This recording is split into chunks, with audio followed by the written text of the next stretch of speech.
I think they both so joined together that here at Crossroads we protect the rights of all people, and especially people infected with HIV. We treat them with dignity, and we make sure that they're not stigmatized.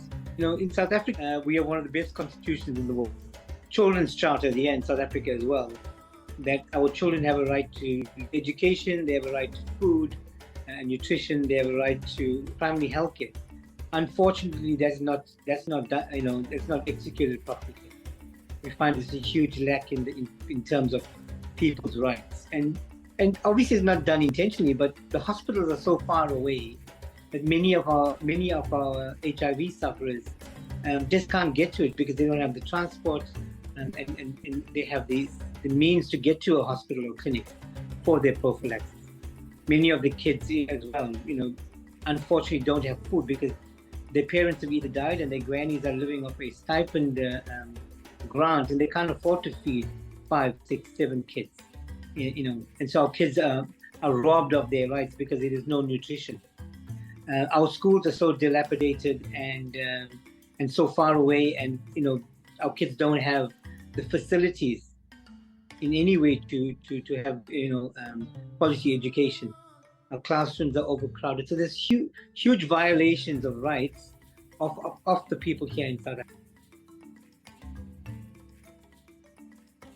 We live in a country where there's tribal law. There's besides there's government law and the laws of the land.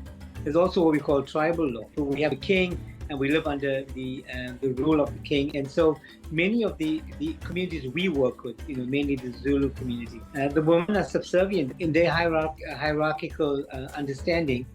Women are subservient to men, and they do most of the work, taking care of the house, making sure there's water and food and clothing. And as much as we'd like to say that there's equality, but the people we work with are really under the strain of a subservient man and a woman relationship. And the sad thing about that is many of our kids grow up with that, and the girl child struggles. It is so sad to see some of our young girls out and about going to fetch water from places like down the road in the river. They really struggle as well. I think it's a mixture of all of it, really. This whole social structure is fractured without the guidance of parents and protection of parents. Many of our young girls are left vulnerable. Many of our kids, unfortunately, are abused because there's no real protection for them from a school, because school's too far. The grannies are so old and they can't really protect their kids. South Africa, the epicentre of the AIDS pandemic in the world, and Kwa-Zulu Natal is the highest in South Africa, and many of it's just passed down from parent to child. Again, because of the stigma that carries, our pregnant women don't want to go and reveal that they have HIV, and that it's just a cycle that keeps going. Yeah. And also something that's become rife is what we call the sugar daddy. Because our young girls are living in poverty, there's a rise of sugar daddies where these older men would offer these young girls either money or cell phone or airtime. And these guys, many of them that are HIV, so it just keeps going on and on. And so tell me, I know you've got your block building project going on, and I was fascinated when I came over and said to the lady who got the first house, what's the best thing about having a house? She said having a lock on the door was the most important thing for her to be able to be safe. Mama Lobolani I think she's the oldest. Community lady said she should get a house first. She lives in a kitchen of a rondabo and the door doesn't lock. So she just shares a space in a community kitchen. She's been living in fear for years that somebody will come through and either rob her or harm her. And so when her house was built, like you said, we were excited, but for her just to say, I'm so glad I have a key to lock my door. And for us it sounded so simple, but for her it was just a change of life. We're talking today because we're trying to raise some more money for you guys, and we've actually got a match funder, so everything that is given in this week will be doubled. Can you just tell us what impact will that make to you guys? Money on the table will allow a family to have a roof over their head. And many of our grannies are, they live in these houses that are really dilapidated with 7, 8, 9, 10 grandkids, because there's no parents for those kids. So this is, life changing and not just adding on value to their lives. Many people don't have money to go to either a clinic or a hospital because it's so far away. And the terrain at of KZN, there's lots of hills and valleys, and people live quite far away from local hospitals and clinics. And once they don't go to the hospital and are picking up their prophylaxis, our patients are struggling because they've been missing their treatment. We're finding that is a huge problem, especially in one of our communities, in liaison with the hospital. Now what we have done is because of the mutation process, and COVID had a part to play in it, people couldn't go pick up their prophylaxis. The medication is now sent to the Crossroads Hope Center, and people are picking it up from us. The med is given to realize more and more that from sufferers that we work with, that the worst thing to do is to take any prophylaxis, be it HIV or TB, on an empty stomach.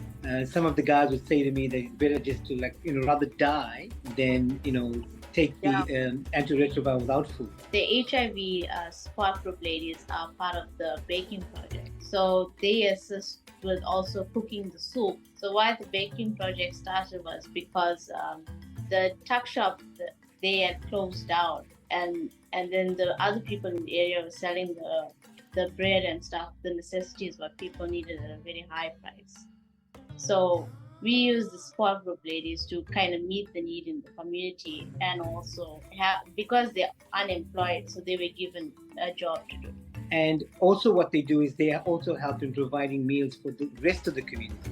So we have daily soup that comes in, and we make sure it's prepared on the day. We have some that are frozen and sent to HIV families, and also we do soup for the grannies that come in. The other thing we're very involved in is we have education programs. Lots of children, don't even know their statuses, because many of them are either living with their grands, their mom and dad have passed away, and many of those kids are struggling, not knowing what's going on. Like, for example, we had this one child, she knows about this treatment, and she didn't know that she was on it. So our sessions kind of helped her understand why she's taking it. And then we had an instance of another child that shared with us about how her granny's treating her at home. And so we were able to maybe not make the situation, change the situation, but we were able to give her support. I find many occasions where the child doesn't really understand what they're taking, because the caregivers are too afraid to tell them, because if they go say something outside, cause huge harm to the family. So again, the child's rights are violated. So we are trying to, like Sunil just said in one example, we're trying to bridge some of those conversations. So Sunita, I know you go into the schools each week. What are you doing there with the young people? So we facilitate skills training sessions. We deal with issues that they are currently dealing with. I think, thanks to you guys, Asset, the curriculum that you guys have allowed us to have as well, that we could use, we're addressing some of the not just information passing. Our peer-to-peer facilitators are in the schools, not just, passing on information and talking about the subject that matters most, but we try and do a mentorship and a development with them. Our staff are involved with the kids on constant communication should they ever need to talk to somebody, like they need counseling.